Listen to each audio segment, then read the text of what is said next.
오늘 말씀은 약속을 믿음으로 얻는 의라는 제목으로 하나님의 말씀 함께 나누도록 하겠습니다. 지난주에 오직 믿음으로 얻는 의라는 제목으로 말씀을 전했습니다.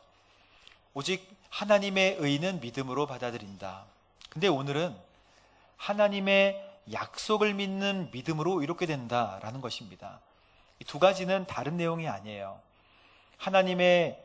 믿음으로 하나님의 의를 받거나 믿음으로 하나님의 약속을 믿는 것에 대한 공통점은요, 그것을 해주신 분, 그것의 본질, 즉 하나님을 신뢰하는, 하나님을 인정하고 믿고 신뢰하는 믿음을 가지라는 그 말씀으로 의롭게 된다라고 지금 로마서에서는 말씀하고 있는 것입니다. 저희는 로마서를 통해서 하나님의 은혜의 말씀인 이신칭의, 이신득의, 즉 믿음으로 의롭게 된다라는 핵심 말씀을 여러 사람을 통해서 지금 계속 듣고 있는 것입니다. 자, 그런데 여러분은 누군가의 약속을 끝까지 믿으신 적이 있으신가요? 누군가의 약속을 끝까지 신뢰하려고 하면 그 약속을 한 사람이 신실해야 하잖아요. 그래야 약속을 끝까지 기다릴 수 있는 거잖아요. 여러분 그런 경험이 있으십니까? 혹시 인생에 상처가 된 일들이 많이 있지는 않으셨나요? 믿었는데 배신당했다. 결혼 전부터 믿었는데 배신당했다. 결혼 후에도 내가 믿었지만 배신당했다.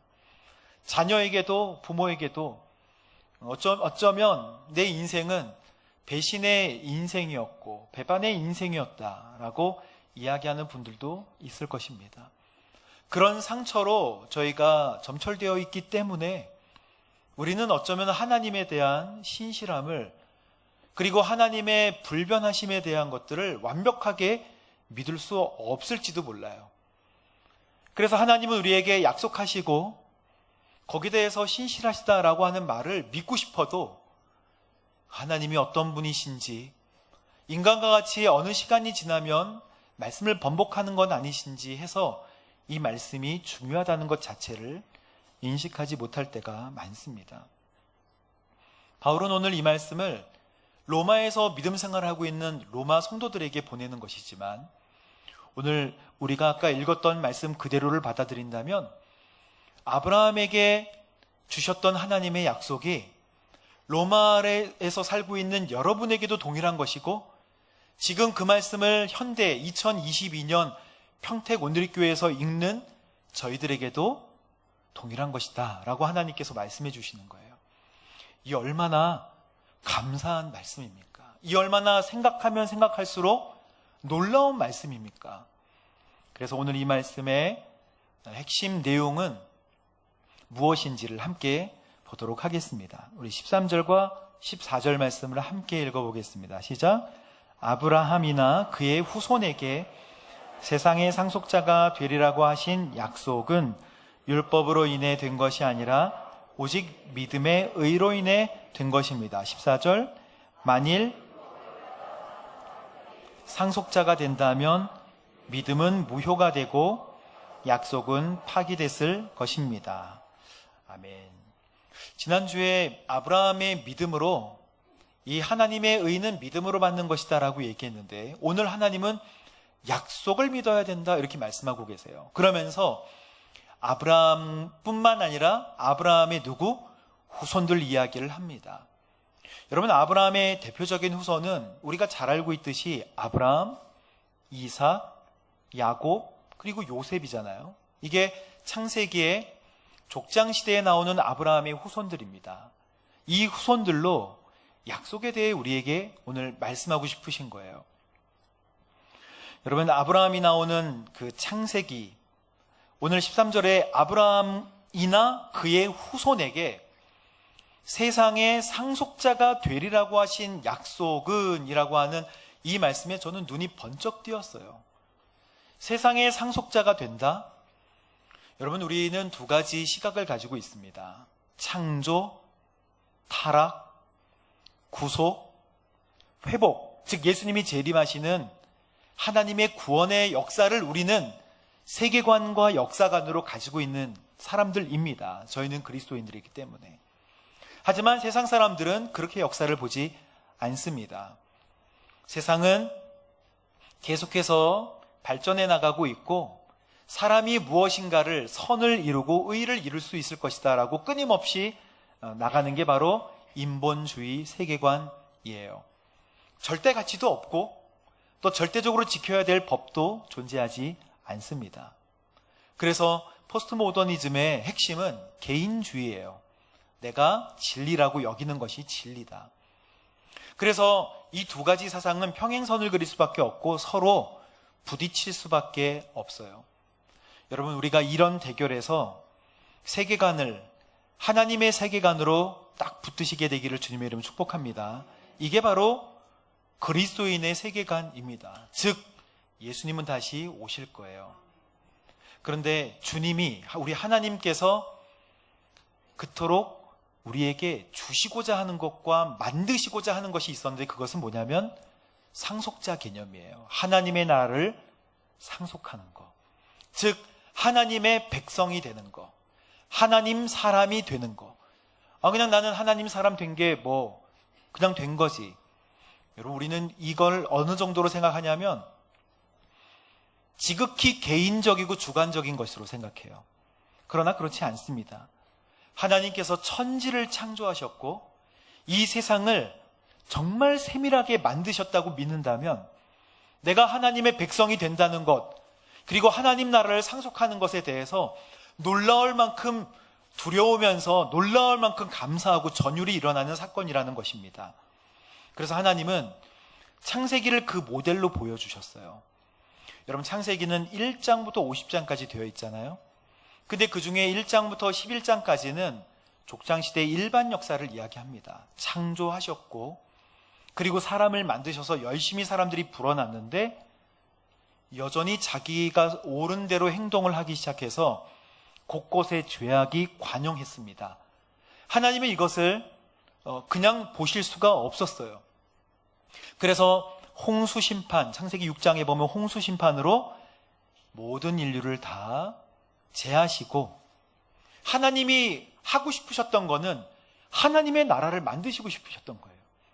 에덴 동산에서 하나님을 찬양하고 경배하는 하나님의 백성을 만들고 싶으셨어요. 그러나 하나님의 사랑은 변하지 않으십니다.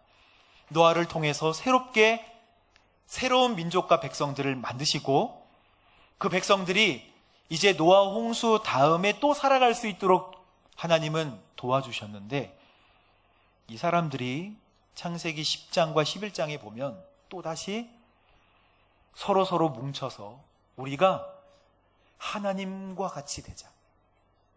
우리가 서로 말이 잘 통하니까 탑을 쌓고 성을 쌓아서 저 위에 하나님 높이 저 너머로 넘어가 버리자.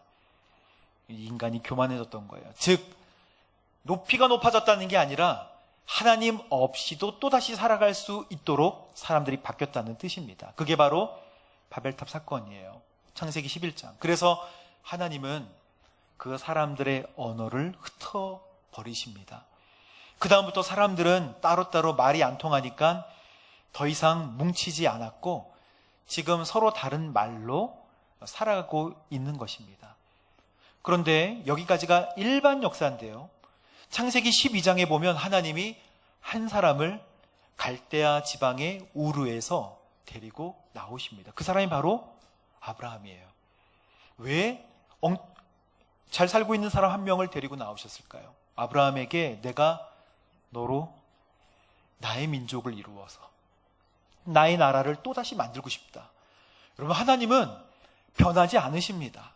하나님은 우리를 구원하시고 하나님의 나라를 만들어서 하나님이 영광 받기를 원하시는데 그 영광 받기는 하나님만 좋은 게 아니라 우리도 정말 좋은 거예요. 하나님의 나라에서 영원히 사는 거니까. 주님은 우리에게 이것을 주시고 싶어 해요. 그래서 아브라함을 이끌어내서 이제 구원의 역사를 또 시작하시는 거예요. 그게 바로 하나님의 성경에 나오는 역사입니다. 우리를 그토록 구원하시고자 하는 역사, 그토록 우리를 하나님의 나라로 이끌어 가시고자 하는 역사. 근데 우리는 하나님의 사람이라는 것을, 하나님의 민족과 백성이라는 것을 잘 알지 못하면서 살아가게 돼요. 그래서 아브라함을 뽑아서 내가 너로 큰 민족이 되게 할게. 그러나 자손이 없어요. 내가 너로 큰 민족이 되게 할 거야. 횃불 언약으로 이제 더 이상 바꿀 수 없는 횃불 언약, 바꿨다가는 목숨이 달아나는 그 변치 않는 횃불 언약으로 우리에게 보증을 해주십니다. 너로 인해 큰 민족이 하늘의 별과 같이 땅의 모래와 같이 되게 해줄게. 이것을 아브라함이 믿었으니까 하나님은 그를 의롭게 여겼다라고 하는 것이 창세기 말씀이잖아요. 그렇습니다. 하나님은 우리가 전능하신 하나님을 믿게 되기를 원하고 계십니다. 지금도. 그래서 하나님의 역사는 구원의 역사인데 그걸 아브라함만 가졌던 게 아니라 누구도 가졌어요? 아브라함의 후손들도 동일한 하나님의 약속을 받게 되었다. 그런데 오늘 말씀의 핵심은 그 약속들이 오늘 저와 여러분에게도 신실하게 주어지는 약속이라는 것을 지금 말씀하고 계시는 것이에요. 정말 마음속에 이 말씀을 담는다면 오늘 우리의 인생은 정말 바뀌어질 것입니다. 여러분, 여기에 보면 14절에 보면 율법을 따라 사는 사람들이 상속자가 된다면, 율법을 따라 사는 사람이 상속자가 된다면 믿음은 무효가 되고 약속도 파기됐을 것이다 라고 이야기하는 이 뜻은 무엇인가요? 율법은 자기의 노력으로 열심히 율법적인 생활을 해서 하나님의 백성이 될 수 있다면 십자가가 무슨 필요가 있었겠습니까? 그리고 믿음도 뭐가 필요가 있을까요? 이걸 잘 하면 되죠. 또 약속도 필요가 없었다는 거예요. 이 율법의 기능은 15절 보면 율법이 없는 곳에는 범법함도 없다. 율법이 없는데 범법함 없는 거 좋은 거 아니에요? 물론 좋게 보일 수 있죠. 그럼 제주도에 가면 귤나무들이 많잖아요. 귤나무들을 이게 가로수인가 아니면 개인 건가 라고 헷갈릴 정도로 이렇게 귤들이 길에 나와 있는 경우가 있어요. 그거 자꾸 따먹다 보면 걸립니다. 그거 자꾸 따먹으면 안 돼요. 주인이 싫어해요. 근데 귤나무가 이렇게 와 있다고 해서 자꾸 따먹으니까 주인은 팻말을 붙여놔요. 따먹지 마세요. 여러분, 그 팻말이 붙었는데도 팻말을 보고 들어가게 되면 범법자가 된다는 거예요. 그 전에는 이건 불의한 일이었는데, 그래서 판단을 할 수 없는 일이었는데 여기에 표지판이 붙고 먹지 마세요라는 표지판을 딱 세워두면 그게 바로 율법이다. 율법의 역할은 표지판을 세워두는 것 같은 거예요. 그런데 우리는 그걸 넘어서 따먹잖아요. 그러면 그게 범법함이 되는 거예요. 범죄가 되는 것입니다. 즉, 율법이, 표지판들이 우리 인생에 많아지면 많아질수록 우리는 율법에 매이게 된다는 말씀을 하고 있는 것입니다.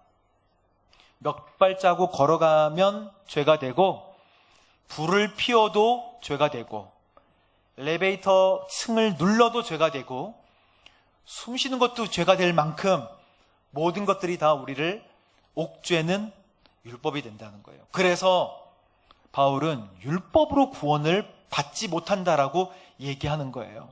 만약 율법으로 구원받을 수 있었다면 예수님이 무슨 필요가 있었겠는가? 여러분, 그래서 16절 보십시오. 오늘 말씀의 결론을 이렇게 얘기하고 있습니다. 시작. 그러므로 약속은 믿음으로 말미암습니다. 이는 아브라함의 모든 후손 곧 율법을 따라 사는 사람뿐 아니라 아브라함의 믿음을 따라 사는 사람들에게도 은혜로 그렇죠. 아브라함은 우리 모두의 조상입니다. 아멘. 은혜로 이 약속, 언약을 보장해 주시기 위한 것. 약속은 믿음으로 말미암는다고 오늘 성경은 분명하게 말씀하고 있어요. 여러분, 이 약속을 원어로 두 가지로 표현할 수 있는데 첫 번째는 에판겔리아라고 이야기하기도 합니다. 에판겔리아. 이것은 어떤 사람이 일방적으로 맺는 약속을 뜻해요. 즉, 이 약속은 하나님의 약속입니다. 에판겔리아.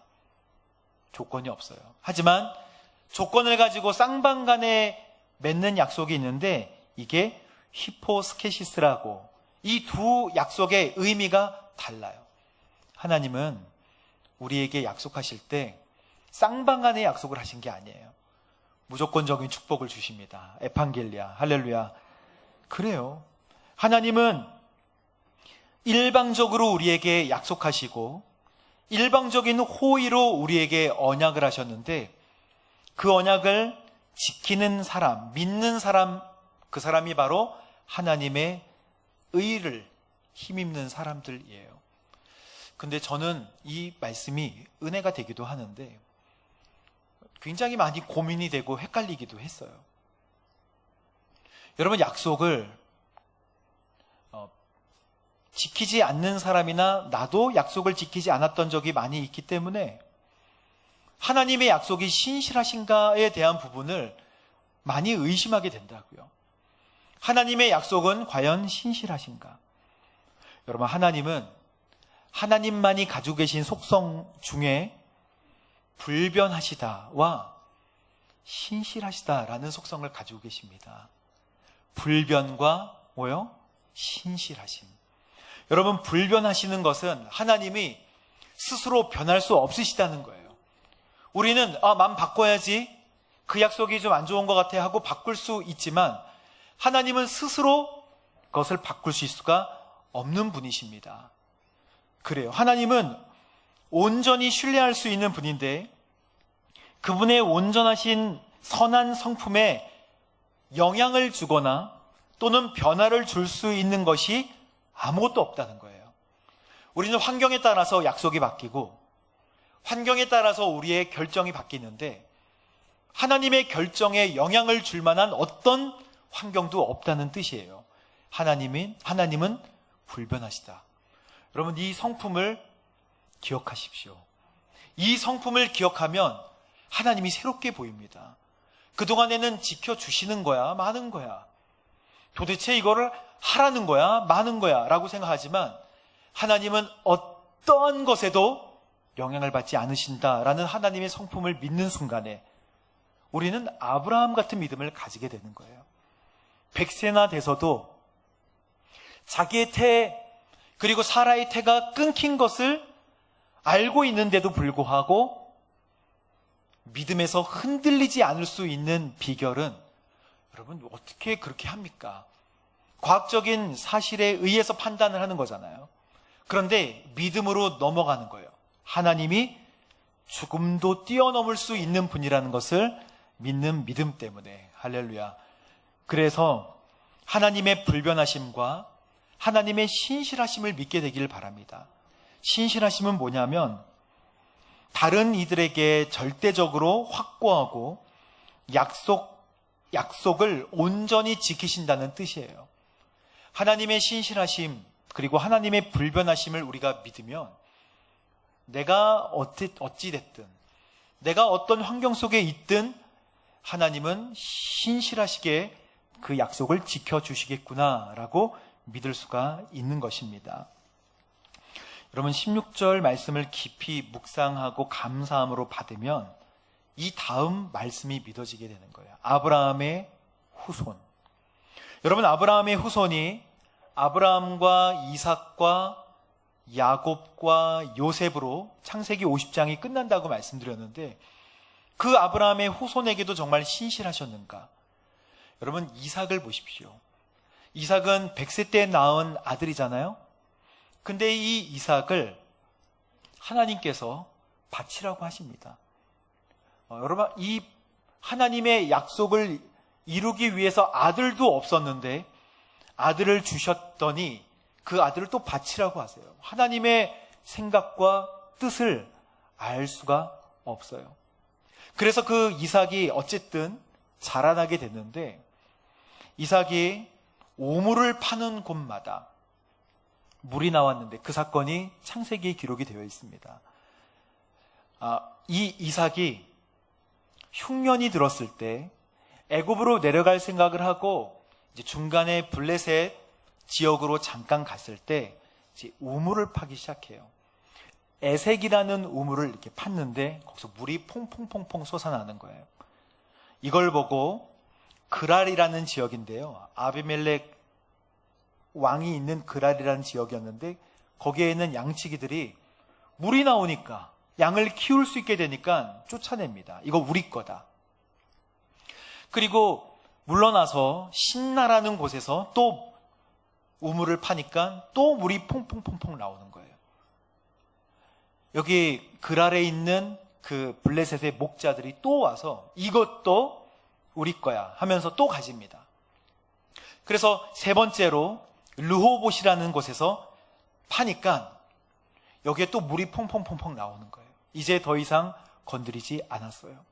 그런데 잘 생각해 보니까 블레셋 왕인 아비멜렉이 이삭이 파는 곳마다 물이 나오는 걸 보니까 하나님은 정말 이 사람과 함께 하시는구나 라고 알게 된 것입니다. 그래서 그전까지는 적대시했지만 이제 화친을 맺으러 와요. 그러면서 뭐라 그랬냐면 여호와께서 함께 하시는 것을 보았다. 언약을 맺자. 그리고 거기에 이름을 브엘세바라고 하면서 언약의 맹세를 둘이 맺게 됩니다. 여기에 아비멜렉뿐만 아니라 비골이라는 군대 장관도 같이 와서 이 이야기들을 정리를 합니다.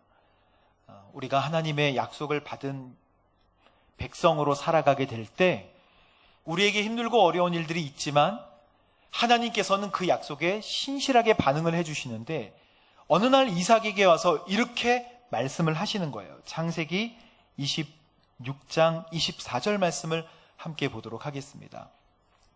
어느 날 밤 이삭에게, 그냥 살고 있던 이삭에게 말씀하십니다. 나는 너 아버지 아브라함의 하나님이다. 내가 너와 함께 있으니 너는 두려워하지 말아라. 내가 내 종 아브라함을 위해서 너에게 복을 주고 내 자손이 어떻게 해야 되겠다? 번성하게 하겠다. 이거 누구한테 주셨던 약속이에요? 아브라함에게 주셨던 약속을 오늘 그의 아들인 이삭에게 다시 말씀해 주시는 거예요. 하나님은 이 약속에 있어서 변치 않으세요. 내가 아빠 너희 아브라함에게 해주었던 그 약속을 너에게도 신실하게 이루어 줄게. 그러나 평범한 가정이에요. 자식도 많이 없습니다. 이삭은 야곱과 에서, 형 에서와 야곱 두 아들밖에 없었어요. 그렇게 두 아들을 낳았더니 두 아들은 서로 싸우는 전혀 다른 아들이 되고, 작은 아들 야곱이 형의 장자권도 뺏고 형의 축복도 뺏자 형에게 흠씬 두들겨 맞거나 또 죽임을 당할까 두려워해서 하란으로 도망가는 것이 이 가정의 인생이에요. 그래서 하란으로 도망가는데 그 중간에 베델이라는 곳에서 딱딱한 돌 베개를 베고 자는 거예요. 그림이 있으면 한번 보여주세요. 딱딱한 돌베개를 베고 잘 때 이삭이 엄청난 부자였어요. 그런데 부잣집 아들이 이제 아무것도 없는, 이불도 없는 그 광야 같은 곳에서 돌베개를 베고 자던 그 순간에 천사들이 하늘과 땅을 사다리로 연결하면서 하늘에 계신 하나님께서 야곱에게 아이고 왜 그렇게 사니? 이렇게 얘기하셨겠어요? 왜 그러니? 궁상맞게. 아니에요. 지금 부자 아빠 밑에서 살고 있던 야곱은 어쨌든 모든 것을 다 버리고 도망 중에 있습니다. 하란으로 그냥 도망쳐 가는 거예요. 목숨을 부지하기 위해 도망가던 그 길에 하나님이 말씀을 하시는데 창세기 28장 13절 한번 보십시오. 여호와께서 이렇게 말씀하십니다. 나는 여호와 곧 너의 조상 아브라함의 하나님 이삭의 하나님이다. 이젠 아브라함과 그 사이에 누가 들어가요? 이삭도 들어가는 거예요. 아브라함의 하나님 이삭의 하나님이다. 뭘 얘기하시려는 걸까요? 약속이 신실하다. 내가 누운 그 땅을 내가 너와 내 자손들에게 그대로 줄 거야. 너희 할아버지 때부터 그 약속은 신실해. 하나님 지금 왜 이러시는 걸까요? 하나님은 하나님의 백성을 만드시려고 하는 것입니다. 하나님의 백성으로 구원을 하시려고 하는 놀라운 계획을 가지고 계세요. 14절 보십시오. 함께 읽어보겠습니다. 시작. 내 자손이 땅의 티끌과 같이 돼서 동서남북으로 퍼지게 될 것이다. 너와 내 자손을 통해 이 땅의 모든 족속들이 복을 받게 될 것이다. 지금 도망자의 삶인데 이게 웬 엉뚱한 얘기입니까? 티끌과 같이 많을 것이다. 이 얘기를 베델에서 돌베개를 베고 있던 야곱에게 해주시는 말씀이에요. 여러분, 지금 여러분의 삶은 어떻습니까? 혹시 돌베개, 물론 요즘 돌베개는 비쌉니다. 근데 그런 돌베개를 베고 야곱 같은 인생 가운데 있어도 만약에 하나님이 나의 인생에 신실하시다는 것을, 그리고 불변하신다는 것을 믿는다면 여러분의 인생은 걱정하지 않으셔도 됩니다. 하나님은 신실하시니까. 야곱의 아들이 많았어요. 야곱이 그렇게 이제 그런 삶을, 고된 삶을 살았는데 아들을 많이 낳아서 이제 하란에서 외삼촌 라반과 함께 라헬과 레아와 함께 얼마나 많은 아들을 낳습니까? 그런데 그 중에 한 아들 요셉을 형들이 시기해가지고 애굽에 팔아버리잖아요. 죽은 줄만 알았던 그 요셉이 어떻게 되나요? 사진 한번 보여주시죠. 그 요셉은 이제 형들에게 군림할 수 있는 애굽의 총리가 되는 것입니다. 그래서 흉년이 들었을 때 애굽의 식량을 구하러 온 형들을 만나서 결국 형들과 함께 얼싸안으면서 내가 형들이 버렸던, 팔았던 요셉입니다 라고 이야기하는 거예요. 여러분, 이건 그냥 동화 같은 이야기가 아니라 이 스토리를 이끌고 가시는, 인도하시는 분이 바로 하나님이시고, 하나님은 놀라운 구원의 계획을 지금 이끌어 가시는 중에 있으세요. 이삭이 지금 고백했던 창세기 45장 말씀을 보십시오. 그러므로 저를 여기에 보내신 분은 형님들이 아니라 하나님이십니다. 하나님께서 저를 바로의 아버지와 그의 온 집의 주인, 그리고 이스라엘의 온 땅의 통치자로 지금 저를 삼으셨어요. 그러니까 형님들 걱정하지 마세요. 이건 하나님의 역사입니다. 그래서 아버지 야곱을 이제 자기가 살고 있는 이집트로 모시게 되잖아요. 고센 땅으로 모시게 되는데 야곱은 두려워합니다. 그렇게 떠나는 길에 다시 한번 하나님께서 그 나이 들고 늙은 야곱에게 이렇게 또 한 번 말씀하세요. 창세기 뒷부분에 46장에 이렇게 말씀하십니다. 46장 2절에 밤에 하나님께서 이스라엘의 환상 가운데 말씀하셨습니다. 야곱아, 야곱아. 그가 대답했습니다. 제가 여기 있습니다, 하나님. 하나님께서 말씀하셨습니다. 나는 하나님, 곧 내 아버지의 하나님이다. 이집트로 내려가는 것을 두려워하지 마라. 두려워하지 말래요. 왜냐하면 이집트는 다른 나라인데 거기 가는 거를 두려워하지 말래요. 거기에서, 그 다음 말씀 읽어보겠습니다. 시작. 거기에서 내가 너를 큰 민족이 되게 하겠다. 놀라운, 저는 이 말씀 읽다가 하나님께 감동했어요. 여러분, 그냥 하나님께서 적과 꿀이 흐르는 가나안 땅을 주셨으면 아마 이스라엘 민족들이 다 흩어져 버렸을 것 같아요. 하지만 이 민족들이 좀 고통을 겪더라도 이 민족들이 하나가 돼서 하나님의 역사하심을 배우면서 하나님의 민족이 되려면 인큐베이팅이 필요하다는 것을 하나님께서는 아셨던 것 같아요. 그래서 애굽 땅에서 그 고생을 하지만 한 민족으로 하나님께서 불려주시고 결국에는 바로의 그런 모든 압제에서 끌어내서 출애굽을 시키는 구원의 역사를 하나님께서는 우리에게 모델로 보여주고 싶으신 것입니다. 하나님은 하나님 나라와 하나님의 민족을 만들 것을 계속해서 우리에게 보여주세요. 여러분, 우리가 약속에 있어서 신실하신 하나님을 믿는다면 우리도 하나님께 대해서 신실한 모습으로 반응해야 합니다.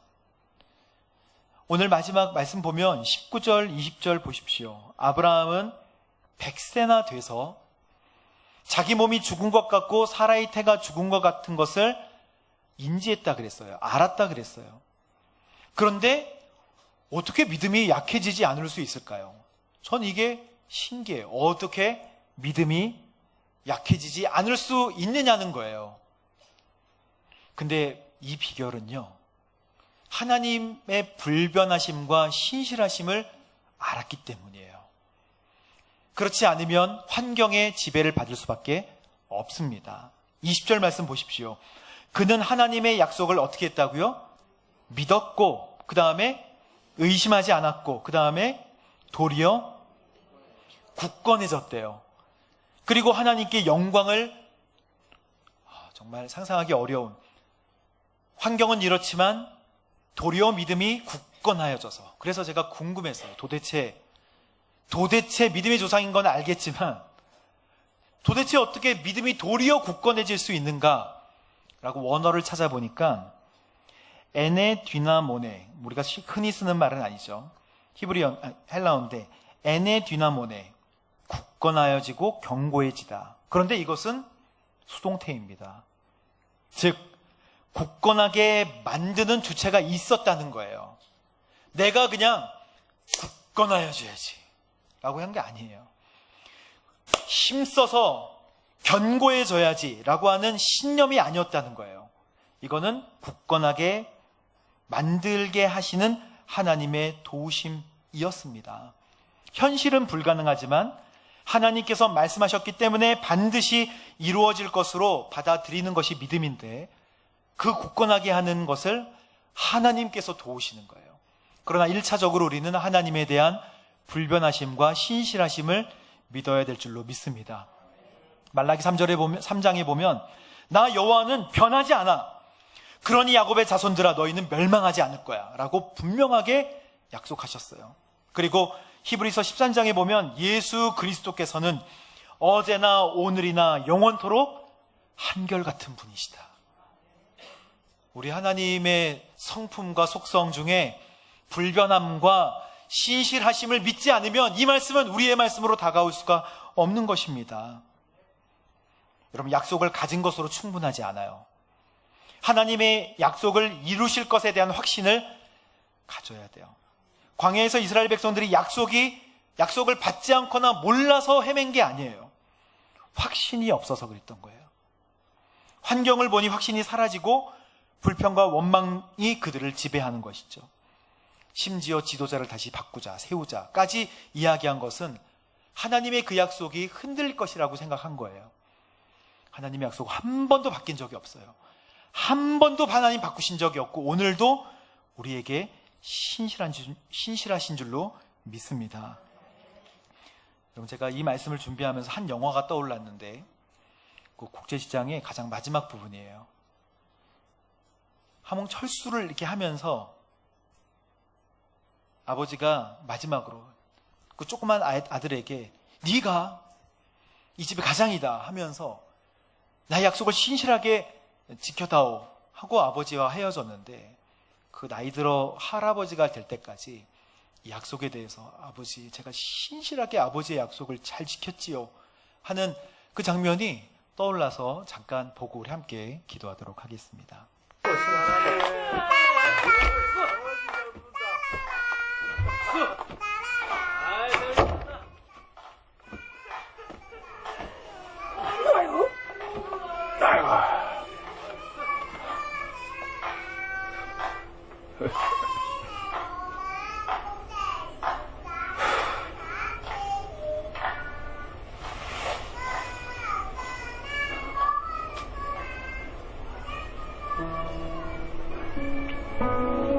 아버지,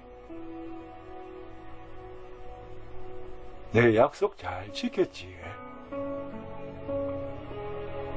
막스이도 찾았고, 이만하면 내 잘 살았지.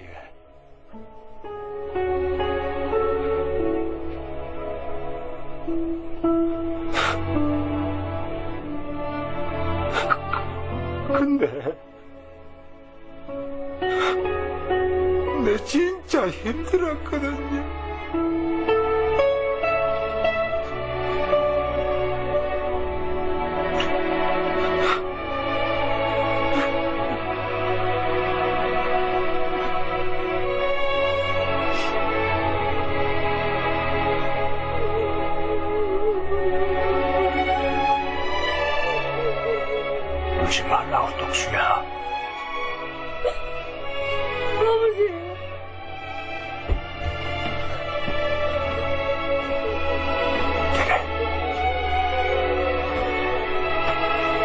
얼마나 세게 고생했는지 다 안다.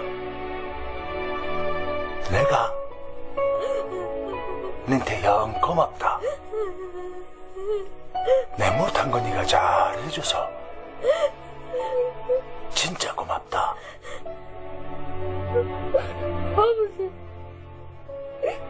아버지가 되게 보고 싶었습니다.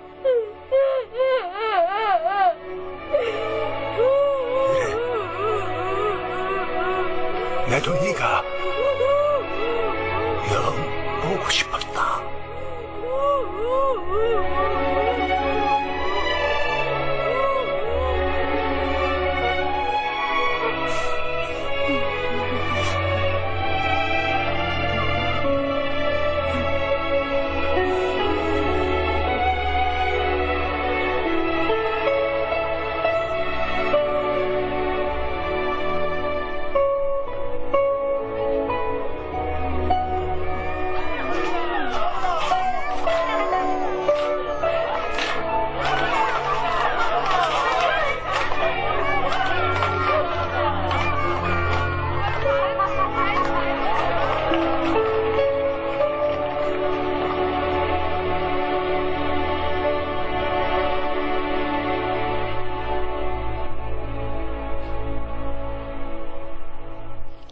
주님께서 우리에게 주셨던 약속을 믿음으로 받아들이고 이 시간 함께 기도하도록 하겠습니다.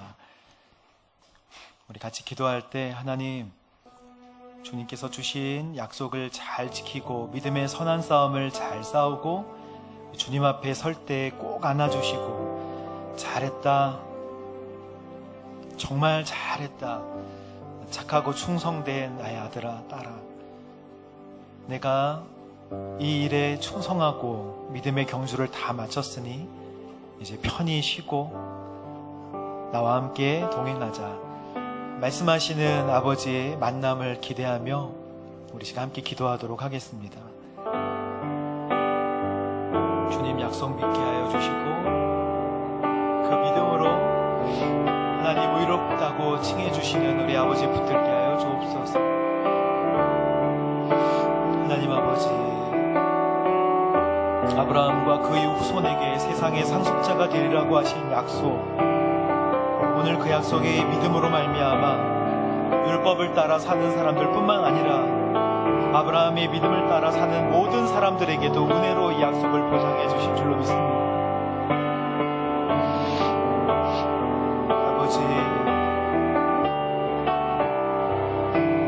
아버지,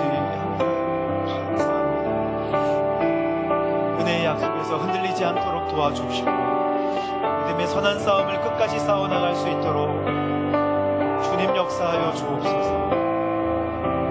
믿음에 관하여 파산하는 사람이 없도록 도와주시고 굳게 붙들고 흔들리지 않게 하나님 나아갈 수 있도록 역사하여 주옵소서. 주님 감사합니다. 아브라함과 그의 후손에게 말씀하셨던 세상의 상속자, 하나님 나라를 이루는 천국 백성이 그 은혜가 오늘 우리에게도 임하게 하심을 감사합니다. 약속은 믿음으로 말미암고 율법을 따라 사는 사람들뿐만 아니라 아브라함의 그 믿음을 따라 사는 사람들에게도 은혜로 약속해 주셨으니 아버지, 우리의 환경에 따라 하나님 흔들리지 않고 꼭 붙들 수 있도록, 환경에 따라 우리의 믿음이 바뀔지라도 불변하시고 신실하신 하나님을 끝까지 바라볼 수 있도록 하나님 인도하여 주옵소서. 변하지 않는 믿음, 하나님을 사랑하는 믿음으로 신앙생활하게 하시고 약속으로 의롭다 하시는 하나님을 은혜로 다시 한번 생각하고 사랑하게 하여 주옵소서.